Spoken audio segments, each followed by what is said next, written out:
আসসালামু আলাইকুম এভরিওয়ান। বাবার মৃত্যু গল্পের ৩ নম্বর পার্ট। তো চলো বেশি কথা না বলে গল্প শুরু করা যাক।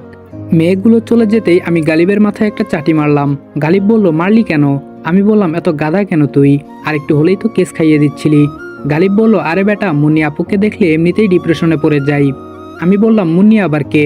গালিব বলল, ওই যে দেখলি না, তুই তুই করে বলল, বড় মামার বড় মেয়ে। আমি বললাম, ডিপ্রেশনে পড়ে যাস কেন তাহলে? গালিব বলল, আরে সে সব সময়। গালিব থেমে গেল। এইভাবে যেন কথা ঘোরাতে চেষ্টা করলো। আচ্ছা, তোর পেটে তো খিদে। আমি বললাম, তুই জানলি কি করে আমার পেটে খিদে? গালিব বলল, এত দূর থেকে জার্নি করে আসলি, চল খাবি। গালিবের কথায় বেশ সন্দেহ হচ্ছে। আমাকে এখনো তার রুমেই নিয়ে যায়নি, কথা ঘোরানোর ছলে সেটা ভুলে গিয়েছে। তাহলে বিষয়টা খতিয়ে দেখতে হবে, তবে এখন না। আমি বললাম, এই অবস্থায় গিয়েই কি খেতে বসবো? গালিব বলল, ও সরি, মনেই নেই, চল রুমে চল। বেশ পরিপাটি একটা রুম। ব্যাচেলার ছেলের রুম সাধারণত এত গোছানো থাকে না। কে জানে কে গুছিয়ে দেয়। আমি গালিবকে বললাম, কেয়ারফুল ম্যান, তুই যেরকম করছিস সবকিছু তো শেষ করে দিবি। গালিব বলল, ওকে, নো প্রবলেম। আমি বললাম, পেটে সত্যি খিদে লাগছে। গালিব বলল, ওইদিকে বাথরুম, ফ্রেশ হয়ে আয়। গালিবের সাথে গিয়ে খাবার টেবিলে বসলাম। এত বড় খাবার টেবিল অতীতে কখনো কোনো পরিবারে দেখিনি। সাধারণত যৌথ পরিবারগুলোতে দেখা যায় এরকম টেবিল, তবে এত বড় টেবিল দেখিনি। কমপক্ষে ৩০ জন মানুষ একসাথে বসে খেতে পারবে। আমাকে আর গালিবকে টেবিলের তুলনায় অতি ক্ষুদ্র দেখাচ্ছে। মনে হচ্ছে সূর্যের তুলনায় পৃথিবী। গালিব বলল, তুই ১ মিনিট বস, আমি জেঠিমাকে বলছি খাবার দিতে। আমি বললাম, ওকে, যা। আমি পকেট থেকে মোবাইল বের করে একটু এদিক সেদিক ঘাটাঘাটি করছি। হঠাৎ লক্ষ্য করলাম আমার সামনে তড়িঘড়ি করে একটা মধ্যবয়সী মহিলা এসে বসলো। মাথার চুল আধো ঢাকা। একটু ভালো করে লক্ষ্য করে দেখলাম মিস মারজান বেগম, আমার আম্মু আর কি। সন্তান পিতামাতা থেকে আর যতই দূরে থাকুক, তাদের চিনতে কখনো ভুল করে না। ফোনে কার সাথে যেন কথা বলছে। হঠাৎ করে তিনি ডেকে উঠলেন, এই নীলিমা। ওনার পেছন ঘর থেকে উত্তর আসলো, জি খালা। তিনি বললেন, প্রচুর খিদা লেগে আছে। নীলিমা নামের মেয়েটা বলল, ১ মিনিট, ওটা বোধহয় রান্নাঘর। আমি আর চোখে মিসেস মারজানা বেগমকে লক্ষ্য করছি। ওরে বাবা, উনি এত ব্যস্ত, অপরিচিত একজন বিপরীত পাশে বসে আছে সেটা দেখার সময় নেই। এক সময় গালিব এসে আমার পাশে বসলো। গালিব বলল, ১ মিনিটের ভেতরে খাবার আসতেছে। আমি কিছু বললাম না। হঠাৎ আম্মু ফোন রেখে গালিবকে বলছে, কোথায় থাকিস তুই? সন্ধ্যাবেলা খুঁজলাম, পেলাম না তো। গালিব বলল, একটা জায়গায় গিয়েছিলাম। আম্মু বলল, এটা কে? গালিব বলল, আমার বন্ধু, ক্লাস ডেকোরেশনের লোক। আম্মু বলল, তোরা আবার ওই ক্লাসের বন্ধুও আছে? গালিব আমার মুখের দিকে তাকাচ্ছে। আমার চোখ একদম লাল হয়ে যাচ্ছে। নিজেকে কোনো রকমে কন্ট্রোল করলাম। না, এটা কোনো সাধারণ মহিলা না। আম্মু বলল, যাই হোক, নিয়ে এসেছিস কি করার? ভবিষ্যতে সাবধান, এটা ভদ্রলোকের বাড়ি। আমি ২ হাত বুকে গুটিয়ে এক দৃষ্টিতে তাকিয়ে আছি। একটা মানুষ এত নিম্নমনের হয় কিভাবে? বুঝেছি, পাপের নদী পানিতে টইটুম্পুর হয়েছে। আঙ্গুলের ইশারায় সেই পাপের নদীতে যদি না চুবিয়েছি, আমার নামও মেঘনা। ভেবেছিলাম ওনার মনে বোধহয় অনুশোচনা জন্মেছে, কিন্তু আমার ধারণা ভুল। হ্যালো বন্ধুরা, আপনি কি বোর হচ্ছেন, কিছু মজা করতে চান? তাহলে আজ আমি 1xBet নামের একটি অ্যাপ সম্পর্কে কথা বলতে চাই, যেটি সবচেয়ে বিশ্বস্ত বুকমেকার। এখানে মজা করার পাশাপাশি রয়েছে পুরস্কার জেতার সম্ভাবনা। এখানে সমস্ত লাইভ ম্যাচের ফলাফল এবং ম্যাচটি লাইভ দেখতে পারবেন। আপনি স্কোরের ভবিষ্যৎবাণী করে বাজি ধরতে পারেন, যেমন কোন দল জিতবে, কত রান করবে ইত্যাদি। এবং BMW গাড়ি, আইফোন, ল্যাপটপ, আরো অনেক কিছু পুরস্কার জেতার সুযোগ রয়েছে। আর হ্যাঁ, বিখ্যাত PSG ও সিরিয়া এখানের স্পন্সর, তাই অবিশ্বাসের কোনো কথাই আসে না। এখানে ক্রাশ ও নতুন চিকেন রোড গেম সহ আরো বিভিন্ন ধরনের গেম রয়েছে, যেগুলো খেলে রয়েছে সহজেই টাকা জেতার সম্ভাবনা। আর রেজিস্ট্রেশন করার সময় আমার প্রচার কোড অনফায়ার ব্যবহার করে প্রথমবার জমাতে পান ১২,০০০ টাকা পর্যন্ত ও ফ্রি স্পিন। আপনি সহজেই পেটিএম, ব্যাংক, বিকাশ, নগদ, রকেট এবং অন্যান্য সহজ পদ্ধতির মাধ্যমে আপনার জেতা টাকা তুলতে পারবেন। তাহলে আর দেরি কিসের? পিন কমেন্টের লিঙ্ক থেকে অথবা গুগলে 1xBet সার্চ করে আমার দেওয়া প্রোমো কোড অনফায়ার ব্যবহার করে রেজিস্ট্রেশন করুন এবং বোনাস পান। আমি কিছু না বলে উঠে দাঁড়ালাম। গালিব বলল, কিরে, উঠে দাঁড়ালি যে? আমি বললাম, সব বাড়ির খাবার এই পেটে হজম হয় না। কিছু কিছু বাড়ির খাবার খাওয়ার আগেই পেট নষ্ট হয়ে যায়। রাগে কটমট করতে করতে গালিবের রুমে এসে শুয়ে পড়লাম। গালিব আসলে তাকে নিয়ে রেস্টুরেন্টে যেতে হবে, কিন্তু মারজানা বেগমের এত লুজ ক্যারেক্টার সেটা ধারণা ছিল না। যখন আব্বুর সামনে সমানে তর্ক নিয়ে কথা বলতো তখন তো বুঝতাম না, তাহলে আব্বুর কোনো দোষ ছিল না? এইমাত্র বুঝলাম গন্ডগোলটা কোথায়। একটু পর গালিব আসলো। চলে আসলি যে? আমি বললাম, তোর কি মনে হয় আমি রাস্তার ছেলে? গালিব বলল, আরে দূর, ফুপির কথাই কিছু মনে করিস না, উনি আগে এমন ছিল না। আমি বললাম, দেখ গালিব, মারজানা বেগমকে আমি ছোট থেকেই চিনি। আজ আমার এই পরিণতির জন্য দায়ী শুধু তিনি। এমন অবস্থায় ফেলবো, দেখবি তারের মতো সোজা হয়ে গেছে। গালিব বলল, শত হলেও তোর আম্মু। আমি বললাম, নেক্সট টাইম আর এই শব্দটা মুখে না নিলে খুশি হব। এখন চল কোনো রেস্টুরেন্টে যাই। গালিব বলল, কেন? আমি বললাম, না খেয়ে থাকবো নাকি? গালিব বলল, আচ্ছা চল।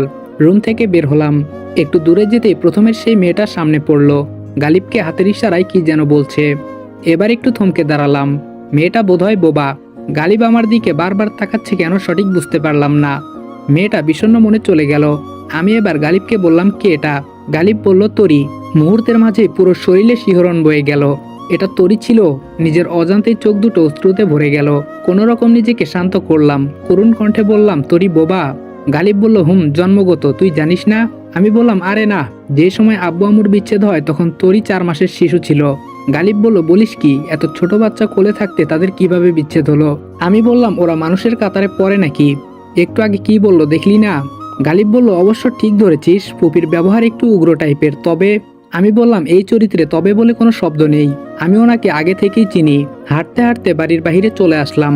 গালিব গাড়ি বের করতে গিয়েছে। গেটের সামনে দাঁড়িয়ে আছি। হঠাৎ লক্ষ্য করলাম একটু দূরে মুন্নি নামের মেয়েটা 4-5টা ছেলের সাথে কি যেন পরামর্শ করছে। মুন্নির চেহারায় হতাশা আর ব্যস্ততার ছাপ, তবে কথা বলার ভঙ্গিমা বেশ সন্দেহজনক। আমি গেটের ভিতরে ঢুকে দেওয়ালের এই পাশ দিয়ে গেলাম। পকেট থেকে মোবাইল বের করে এমন একটা ভাব ধরলাম, দূর থেকে কেউ দেখলে মনে করবে মোবাইল টিপছি। আমার উদ্দেশ্য দেওয়ালের বিপরীত পাশের কথাবার্তা শোনা, আর 2 কদম এগিয়ে তাদের কথাবার্তা স্পষ্ট শুনতে পেলাম। মুন্নি বলছে, কি বলেছি মনে আছে তো? ওর পরিচয় জানার সাথে সাথে যেভাবে পারিস খতম করে দিবি, আর বাকি 50,000 কাজ শেষে পাবি। লোকগুলো বলল, আরে আপনি কোনো টেনশন লয়েন না, ব্যাপারটা আমরা দেখতাছি। আপনি শুধু বাকি টাকাটা রেডি রাখেন, তাইলেই হইব। মুন্নি বলল, আই এম শিওর সে এখানে আসবে। আমার কাছে খবর আছে সে বাংলাদেশে এসেছে। লোকগুলো বলল, কইলাম তো, ও যদি এখানে নাও আসে, ওরে যেখানে পামু পরিচয় জানার সাথে সাথে খেল খতম কইটা দিমু। মুন্নি বলল, ভেরি গুড। গালিব ফোন দিচ্ছে বারবার। মনে হয় আমাকে না দেখে চিন্তায় পড়ে গেছে। আমি আস্তে আস্তে সেখান থেকে সরে আসলাম। গালিবের সাথে গাড়িতে বসে আছি। আমি পুরো স্তব্ধ হয়ে আছি। মার্ডারের প্ল্যানটা যে আমাকে নিয়ে হচ্ছে তা 70% শিওর। মনে হচ্ছে ফেক পরিচয়টাই ছিল আমার সবথেকে বুদ্ধিমানের কাজ। একটু আগে মারজানা বেগমের অহংকারী রূপটা দেখলাম। তখন যদি তার ছেলে পরিচয় দিতাম তাহলে ঠিকই মেঘ মেঘ বলে বিষয়টাকে অন্য পর্যায়ে নিয়ে যেত। এমন একটা ভাব ধরতো মনে হতো আমার অপেক্ষায় ছিল। আমার জন্য কেঁদে কেঁদে চোখের কোনায় কালো দাগ পরিয়েছে। ফেক পরিচয় দেওয়াতে বুঝতে পারলাম তিনি কোন অবস্থায় আছে। আর তখন যদি মুন্নির সামনে মিরাজ পরিচয়টা না দিয়ে মেঘ বলতো, তাহলে এতক্ষণে আমার ডেড বডি আশেপাশে কোথাও পড়ে থাকতো। এখন আমাকে প্ল্যান বি হিসেবে কাজ করতে হবে। নকল মেঘ উপস্থিত করতে হবে। আর সেটা কাল সকালে সারপ্রাইজ হিসেবে থাকবে পুরো বাড়ির সবার সামনে। মারজানা বেগমের জীবন থেকে নিদ্রা শব্দটা মুছে দিতে হবে। গালিবের কথায় ধ্যান ভাঙলো। গালিব বলল, ফুপির ব্যবহারে মন খারাপ? আমি বললাম, সেটা অল্প অল্প। গালিব বলল, মন খারাপ করিস না, সব ঠিক হয়ে যাবে। আমি বললাম, শুন গালিব, আমার কাছে মনে হয় মা চরিত্রটা স্রষ্টার শ্রেষ্ঠ সৃষ্টি। মা বাস্তবে যত খারাপ হোক, সন্তানকে কখনো বুঝতে দেয় না সে খারাপ। পৃথিবীর সব সন্তানের কাছে তার মাই হলো পৃথিবীর শ্রেষ্ঠতম আদর্শ। কেননা সে তার মায়ের গোপনে করা অন্যায়গুলো দেখে না। তার মায়ের মাঝে অহংকার ভাব, হিংসা ভাব থাকলেও সে কিছুই দেখে না। তার কাছে মনে হয় তার মাই পৃথিবীর শ্রেষ্ঠ আদর্শবান মানুষ। কিন্তু আমি এমন একটা অবাগা যে নিজের মায়ের খারাপ রূপ দিনের পর দিন দেখেই যাচ্ছি। কোথায় এর শেষ কে জানে? কোনোদিন কি দেখতে পাবো মায়ের ভালো রূপ? স্রষ্টার কাছে প্রার্থনা করি পৃথিবীর কোনো সন্তানই যেন মায়ের মমতা মাখা রূপ ছাড়া অন্য কোনো রূপ না দেখে। যতই ঘৃণা করি, এর থেকে কষ্টের বিষয় মনে হয় আর কিছুই নেই। কে জানে তরিকে কিভাবে বড় করেছে, বিয়েটা তরির ইচ্ছে মতো দিচ্ছে কিনা। আমি তো আমার কষ্টগুলো তোকে মুখ ফুটে বলতে পারি, কিন্তু তরি কিভাবে সহ্য করে সে তো চাইলেও মুখ ফুটে বলতে পারে না। গালিব বলল, তরি ভালো আছে, তুই অযথা চিন্তা করিস না। আচ্ছা, তুই কোনো এক সময় বলেছিলি আনাসকে উপস্থিত করাতে পারিস মেঘ সাজিয়ে, সেই প্ল্যানটা কি করবি? আমি বললাম, কাল সকালেই আসবে, তবে তার আগে আজকে রাতেই কিছু কাজ করতে হবে। গালিব বলল, আবার কি কাজ? আমি বললাম, মার্কেটে চল, দেখতে পাবি। রেস্টুরেন্টে বসে আছি আমি আর গালিব। আমার দৃষ্টি শুধু এদিক সেদিক, দেখছি কেউ ফলো করছে কিনা, কিন্তু আশেপাশে তেমন সন্দেহভাজন কাউকে দেখলাম না। গালিবকে কিছু বলা দরকার, ওর থেকে মুন্নির জীবন বৃত্তান্ত জানা প্রয়োজন। আমার ধারণা গালিব মুন্নির সম্পর্কে অনেক কিছু জানে। আমি গালিবকে বললাম, মুন্নি মেয়েটা কেমন রে? গালিব মুন্নি নামটা শুনতেই বিষম খেয়ে উঠলো। আমি পানি এগিয়ে দিলাম। পানি খেয়ে একটু পর শান্ত হলো। গালিব বলল, হঠাৎ মুন্নি আপু সম্পর্কে জানতে চাইছিস কেন? আমি বললাম, না মানে এমনি। গালিব বলল, ভালো। আমি বললাম, তাহলে যে বললি তাকে দেখলে ডিপ্রেশনে পড়ে যাই, কেন ডিপ্রেশনে পড়িস? গালিব বলল, তুই সেই কথা ধরে এখনো বসে আছিস, বাদ দে তো। আমি বললাম, তুই যদি এখন আমার থেকে কিছু লুকানোর চেষ্টা করিস তাহলে কিন্তু ভবিষ্যতে বেশ সমস্যা হবে। গালিব বলল, না তেমন কিছু না, সে একটু বদ টাইপের আর কি। আমি বললাম, শুধু একটু? গালিব বলল, আমার কাছে একটু মনে হচ্ছে। আমি বললাম, তুই কি জানিস আনাস আসার সাথে সাথে সে বিপদে পড়বে? গালিব বলল, হতে পারে। আমি বললাম, তোর এসব ঢং ভালো লাগছে না। আমার কি মনে হচ্ছে জানিস? গালিব বলল, কি মনে হচ্ছে তোর?